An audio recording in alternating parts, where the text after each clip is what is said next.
Hi, I'm Dr Mani Naghibi. I'm a consultant in gastroenterology and human nutrition. I'm the clinical lead for the digestive clinic at One Stop Healthcare. Reflux can come from many different triggers, and one of them is overindulgence in some foods and some drinks that increase the amount of acid in your stomach. And then if that becomes higher and goes into the food pipe where it's not used to the acid, the discomfort sensation that's described as heartburn, gastritis is felt.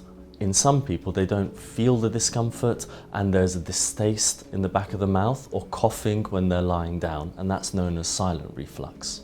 So there's a few things we can do to try and avoid reflux, and that is avoiding the triggers which are recognized. Now, these triggers are not the triggers in everybody, but spicy food, alcohol, coffee, citrus foods and fatty foods generally increase the acid in the stomach.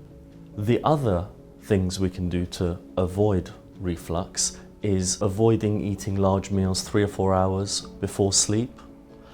When it comes to sleep itself, having an extra pillow to bring the head up helps, but also some people find it easier to sleep on the left-hand side where the stomach is and the acid stays in the stomach. Finally, it's worth mentioning that cardiovascular exercise like swimming and running and cycling can help reduce the amount of acid that comes up as well. Another option is buying antacids, which are available over the counter. If you are using them more than twice a week, I would advise seeking help from your doctor or a gastroenterologist. If you have reflux with weight loss, a cough, or food sticking in the food pipe, then I would encourage you to see a doctor sooner.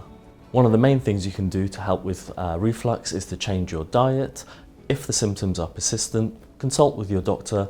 You don't need to suffer in silence.